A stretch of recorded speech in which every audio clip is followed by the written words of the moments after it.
Hello, in this video, I'd like to discuss how I plan to use two specific techniques from Chapter 4 to engineer effective discussions, tasks, and activities that draw evidence of learning in my classroom. The two techniques I'll focus on are no hands up except to ask questions and time for thinking. Let's start with the no hands up except to ask questions technique. In my classroom, participation often tends to come from the same few students, and that can lead to an unbalanced discussion. While some students are eager to raise their hands and respond, others may stay quiet either because they are shy, less confident, or simply not as quick to answer. This can result in a classroom dynamic where the teacher hears only from a small portion of the class, leaving out valuable insights from other students and, more importantly, missing out on assessing the learning of those quieter students. To address this, I plan to implement a no hands up rule in my classroom, except when students have a question they want to ask.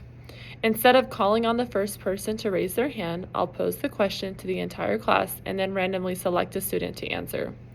For example, if we are discussing the water cycle, instead of waiting for a few students to volunteer to answer the question, can someone explain the process of condensation?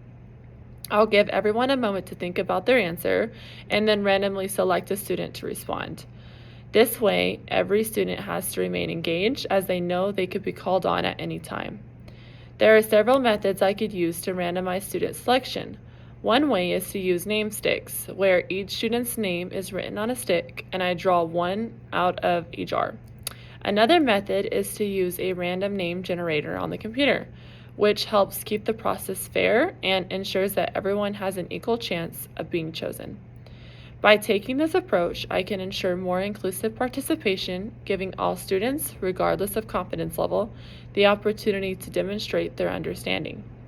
This also provides me with more accurate evidence of the entire class's learning, as I'll hear from a wide variety of students.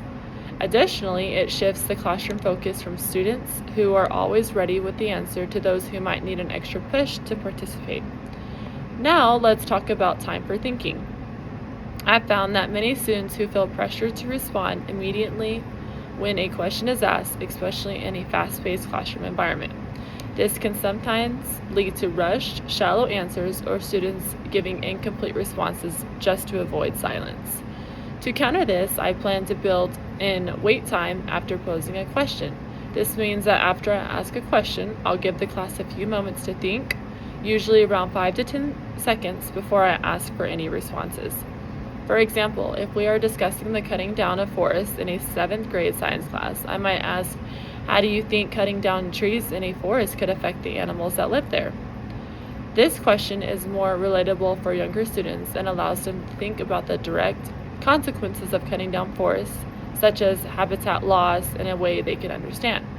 After giving them some time to think, I could then randomly select a student to share their thoughts, encouraging them to make connections between cutting down forests and its impact on ecosystems. In addition to simply pausing after asking a question, I may also encourage students to jot down their thoughts or engage in a quick think, pair, share activity where they briefly discuss their ideas with a partner after sharing with the larger group. This not only gives the students more time to think, but also encourages peer-to-peer learning, as they can build off each other's ideas before contributing to the class discussion.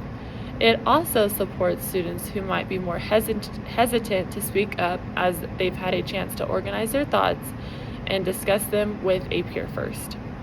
By incorporating these thinking breaks, I'm allowing students to process information more deeply, which leads to more meaningful discussions.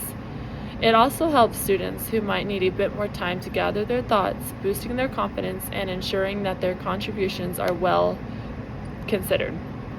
Overall, it leads to higher quality responses and richer classroom discussions, which in turn provides me with more stronger evidence of student learning.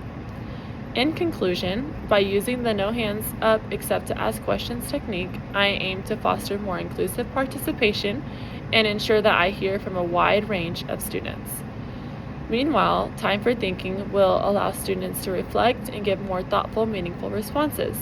These two strategies combined should help create a classroom environment where all students are actively engaged and where I can more accurately assess their learning.